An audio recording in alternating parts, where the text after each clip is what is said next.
So for the next part, again, switching tack, we have actually no table, but it's called a round table discussion. So actually, what we have is five experts. It's a round table of specialists describing, I would say, different types of treatment. And I will read these people. We've got Dr. Marie-Helene Marion from the Chelsea Outpatient Centre in London talking about neurotoxin. Please, guys, just, if you'd like to make your way up onto the stage. Dr. Francesca Morgante from St George's talking about DBS. We have Dr. Catherine Peel from University College Cardiff talking about non-motor symptoms of dystonia. We have Professor Marjan Jahanshahi. I had to practice earlier how to say that, thank you.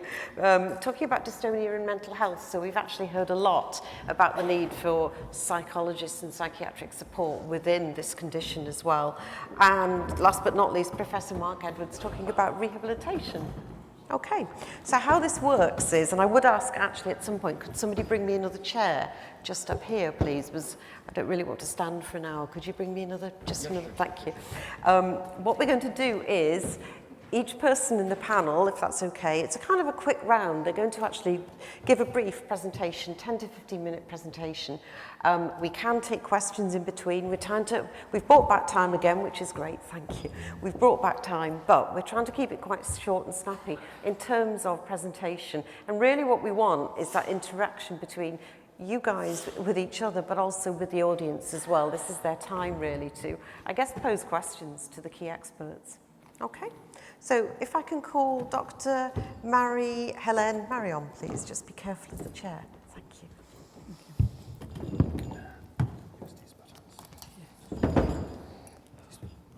So good afternoon. I wanted to say thank you to Monica and Andrea to invite me today. And it's quite to give me this new challenge, which is talking about neurotoxin that I used for 35 years in 10 minutes. Which I never thought I could, but I'm going to try. And when you have this challenge, you have to focus on one message and not two. So what we are going to talk is botulinum toxin in dystonia and how to find the sweet spot. Let's go. So we know that botulinum toxin has been a therapeutic revolution for focal dystonia, and I have been privileged to have a cervical dystonia clinic at the time with Marjan in '84 with David Marsden and at King's College. And at that time we had, as a treatment, anticholinergic like trihexyphenidyl and peripheral denervation. In England there was no physio, no equivalent of CBT, and no alcohol injection. So it was trihexyphenidyl or peripheral denervation and no botulinum toxin. So we know with Marjan, we know what's to have a specialized clinic with dystonia and no botulinum toxin, and what the botulinum toxin has done to this patient. They have changed their life. It was the reason I use the word of therapeutic revolution. It's like DOPA for Parkinson's disease. It has changed everything. The story is quite epic, if I may say. All the story about every use of botulinum toxin is a story. So I can tell you a story like at the dinner party. First of all, it's something which is a poison. It's a neurotoxin, which is a very powerful neurotoxin, which become a treatment. And it's become a treatment thanks to Professor Alan Scott in California, who was an ophthalmologist. And we had this idea, and I will say this genius and maybe fixed idea, to find something else instead of doing surgery for strabismus in children under the age of 2. Because he thought that surgery should not be there. If we react the eyes, we will not need after that to operate them. And he tried a lot of toxin, of neurotoxin, and he found that the botulinum toxin was the best. And he tried using them on monkeys, of course, and you can see one of the pictures here. And but of course, and he started using the first patient who had botulinum toxin as a therapeutic agent was in 1978. So, but it grows very, very quickly, and that's one of the characteristics of the botulinum toxin is this exponential thing, so finding indication before the drug company even think about it. So how it works? It works at the level of the nerve. So we know that to contract a muscle, we send a signal from the brain to the spinal cord, from the spinal cord to the roots and to the peripheral nerve. And at the junction of the nerve and the muscle, it's what we call the neuromuscular junction. And we know that in the nervous system, we don't, it's not an electrical contact. It's not something that you plug. The contact between two synapses, between the nerve and the muscle, is something which is through a chemical agent. That's really the characteristic of the nervous system. So the chemical agent between the nerve and the muscle, it's acetylcholine. And this acetylcholine needs to be released to go to the nerve, go to the receptors, and go to the muscle and tell the muscle to contract. And what botulinum toxin does is that it blocks the liberation of acetylcholine, so the acetylcholine stays in the nerve and can't go to the muscle, so the muscle can't contract. It does not have the signal to go, to contract. That's the story. So, looking for the sweet spot, that's my message today. I did not find the word on my own because I did not know this English expression. I mean, obviously I'm French, as you can see, even if I've been 20 years in UK and even before in the 80s. It's a patient who say, today, doctor, you changed the protocol slightly, and it was ever so slight because it was so well for the last 2 years that I say, maybe we could decrease slightly the dose. And I changed a tiny wee bit, and he said, I did not have the sweet spot this time. I said, what do you mean by sweet spot? And he told me the story of the sweet spot. So I think you did not put my last version of slide that I asked you, because I can't see the drawing of my patient. Where is the slide, man? I don't have the right talk. I ask you if I had the right talk, sorry. I sent a version yesterday, and I don't have the right version. This is the one I have. Okay, so do you want to give you the new version, or it will be too much? I can try real quick, but it's going to take some time. Okay, so yes, it's missing. Yeah, but can you continue, or should I really? I know, I like my, anyway, okay, I carry on. It's a shame. What I mean by, does it mean by sweet spot? It's this part of the time when you are injected with the botulinum toxin and you feel well. And in the term of feeling well, there's no rating scale, it's just that you forget about it. And forgetting about the dystonia, that's heaven. That's what you want. You don't say, how did you feel? That does not, okay. But you know what? I forget about it. And we say, it's good. That's the sweet spot. But how do you reach this sweet spot? It's quite difficult, and we are going to see at some of the point how you reach a sweet spot. First of all, it's the first injection is maybe not going to be exactly the same as the second one, which we'll have to adjust. And maybe the third one will change again. And what you can see here is that I've customized every injection depending on what happened with the first one to reach this sweet spot. And you can see that the patient has a dramatic effect, but it will be slightly better the second time and slightly better the third time, and so on and so forth. Why we have to do, the patient say, okay, so it's a trial and error. And they're a bit disappointed. I mean, and between the lines you could read, I thought you were the expert. So why? Why I'm doing a trial and error things? Because there is a variability of the response to one patient to another. Because there is people are different in front of the side effect.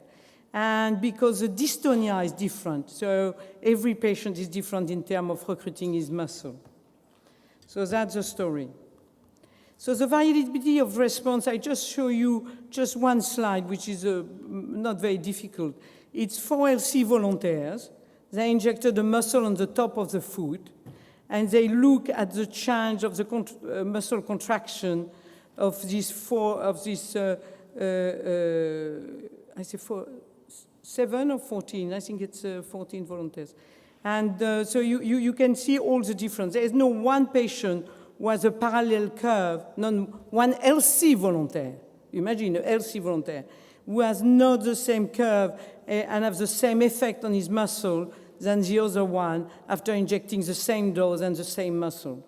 And it's not dystonia, right? It's healthy volunteers. So you can see that the size and the duration of effect, how much you are going to be improved and how long, depend of the dose administered, of the intensity of your disease, of the muscle affected, if it's a big muscle, a small muscle, of the brand of the toxin, and of course if you are resistant or not. So there's a lot of factors we explain these trial and error things. There's also the risk of side effect, and you all know that the side effect, it's due to the adjacent muscle. They are usually transient, so it's nothing to worry about, but they depend on the volume injected, so depending how much we concentrate the solution, the dose, the speed if we push quickly the syringe, and the site, of course, because if we inject here, we will have special side effect. If we have another one, we can have a droopy eyelid, and if we inject in the neck, we will have a swallowing difficulty.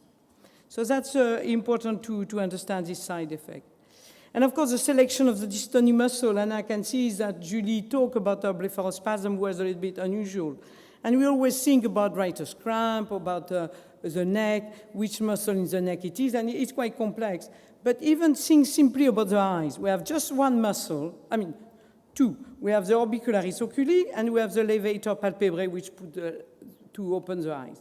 But in fact, the orbicularis oculi has 3 components, which can be contracted independently.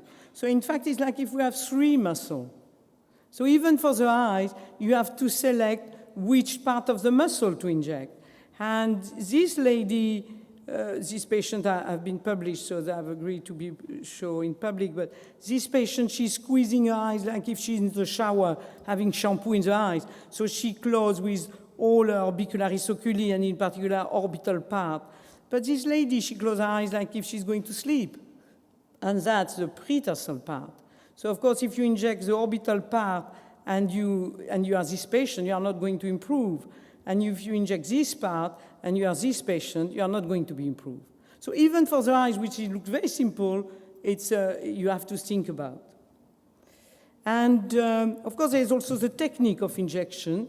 And we use EMG guided for some deep muscle. And I think, but it's not going to work because it's not on the Mac. Anyway, that was to show you the noise. We put, for instance, a needle with the EMG to inject the vocal cord because you can't see the vocal cord. They are under the skin and they are in the structure of the throat. So we put a needle. We ask the patient to do ah. We can hear the noise on the screen. We know we are in the muscle and we inject. And now there is a new trend, which is ultrasound guided, which don't show you if there is tremor like here or if there is dystonic burst, but show you if your needle is in the muscle. Altogether, it's to tell you that botulinum toxin is not a quick fix. The doctors and the patient have to, expectation need to be adjusted, and the doctors as well, because like for my patient, I was slightly impatient. I wanted to decrease the dose, and I should not have done it. And the patient has also to understand that it takes 2, 3, or 4 injections to get better. It's not the first one.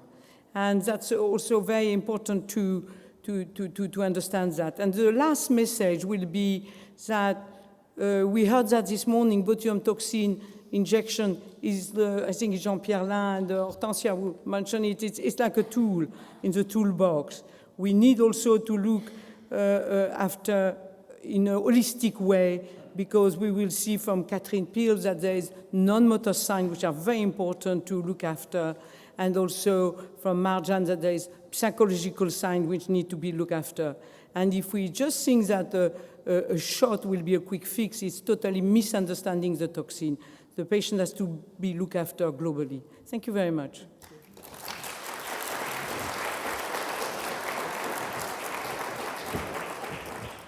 So I know, Dr. Marion, you were keen on people getting the opportunity. Yes, yeah, no, it's absolutely. You have a seat and you can Apologize. take that. That's not a No, problem. I can yeah. give it to the panel. Yeah. Okay. Okay. Okay. So, yeah, absolutely, and have a seat if you wish as Yes. well. So, if I can ask again if people can Yeah, raise there's their somebody- hand, there's yeah, somebody- and wait for the the lady. microphone to be brought over. Thank you. There's 2 people I can see in the front. I can see Yes, this 3 lady. now. Yeah. Hello, my name's Pam and I've got cervical dystonia and Is the microphone turned on, the handheld? Yep. hello, my name's Pam and I've got cervical dystonia and I have 2 monthly Botox injections at my local hospital. Yeah. But the neurologist does it by touch. He doesn't use a EMG or ultrasound. Is that quite usual in provincial hospitals? Me, I would think 70% of the patient is by touch. It's not by touch as such. It's analysis of a posture, and if you turn your head to the right, or to the left, sorry, you will know, I will know, because I know the functional anatomy, that to turn my head, there will be my right sternomastoid, there will be my left splenius, there will be maybe engaging my levator. So it's a clinical examination, and it's more than touch, but in clinical examination you have the observation and the palpation. But dystonia is a movement, it's not a muscle disease. So you need to see the patient walking, talking, speaking, eye closed, eye open, and that gives you fantastic information. Can I also ask you, is there any long-term side effects of having Botox injections? So all the data, it's still an open question in a way. I mean, I've been injecting botulinum toxin now since 1986, so a long time, and I've never, and my cohort of patients in France are followed by a colleague and friend, and and all the paper published up to 20 years of cohort of patients never saw any detrimental side effect on the long term, except the possibility of being resistant, which is being vaccinated for the toxin. There is a recent paper emphasizing that when you inject botulinum toxin in CP children, you may have some fibrotic changes in the muscle. But it's different because CP children move less, and it's not the same disease at all than what I'm talking about, which is focal dystonia. Can I be greedy and ask one more question? Yeah. Please. I've had side effects, not very often, but like bleeding into the tissue around the muscle. That only happened once, and swallowing side effects. How common are these side effects with people with... Oh, I can't give you figures because, for instance, for dysphagia, it depends how much you record them. If you record them, the tiny swallowing difficulty, you have quite a big proportion, 2 or 3%. If you record only the patients who are choking on food for the next week, it's very rare. And, but it can happen in the best hand. I mean, I had patients with droopy eyelids. There's a lot of my patients here, so they can testimony.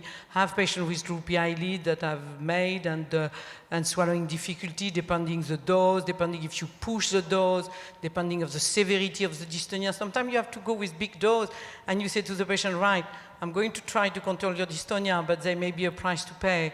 So let's be in touch. I give you my mobile. Hope you don't have dysphagia. So it's a balance, but as long as the patient is informed, yes, we help him to cope with it. I found the Dystonia Society very helpful. Yes. Because I've rung them up and they've given me tips, Yes. and it's been very reassuring. Yes. That's the reason we are all here. Yes. It's because they're helpful. Thank you very much. Thank you. Anybody else? Yes? Yeah. No, Yes, we'll just get the microphone to you, no problem. Okay. What concerns me is, as I get older, which I am, obviously we all are, you know, carrying on with, I mean, I've got the DBS, And I'm fine with it now because I'm okay, everything's fine. And also I have Botox injections as well every 3 months. But what worries me is as I get older, go into old age, if you like, how, I know you can't probably answer look into the future, but how do you think that affects people? It doesn't seem to affect people with dystonia, especially blepharospasm. Depends if you are injected also for the jaw, but if you are injected only for your eyes, it's very rare that you develop resistance. So it may not affect you much. There is patients that we inject for 20, 25 years, they become old and they get older with a doctor. In a way, we both each other know their life. And, okay, that's lovely. From getting married, having children, and getting old. Yeah. And we live together. Thank you. Happily, I think. I think there's one person at the back, I think, who had the microphone.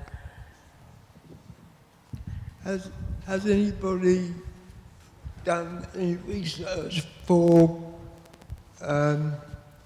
cannabis oil to rub into the pain? Cannabis, I think there is one study about 3 or 4 patients with cervical dystonia, so it's more a case report than a study. I don't know if you know more, but there's only this one that I have found.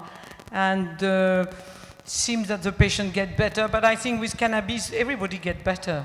Yeah, yeah. Is it specific? I'm not sure. We can't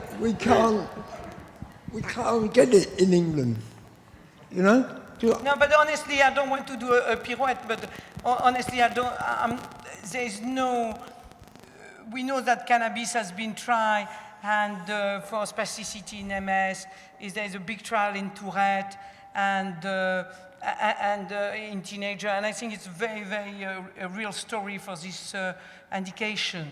For dystonia, we don't know, no ideas, I've not seen anything, I've seen only for spasticity and tic, and that's it. I've tried the stuff that you can buy from Holland and Barrett. Yes. Nothing, I'm doing nothing. And it's so expensive. Maybe it's a matter of dose. Cannabis oil, yeah. Okay. Yeah. I just want to make one comment on that. So I think cannabis, clearly, the way to think about it is it's just another medicine, really. It's not a miracle, just like there aren't really most medicines that are miracles. So, and it works by sort of suppressing the system a bit. So you could imagine how it might help in a small way, lots and lots of situations where people have muscle spasm or pain, etc. But it's not a cure for, certainly not a cure for dystonia, and it's not a cure for lots of the things that it's tried for. And it would be useful if it was just treated as another medicine, and we could do some trials and we can see how much it helps or didn't help, and that's all the way, that would be the way to actually find out properly. Okay, thank you.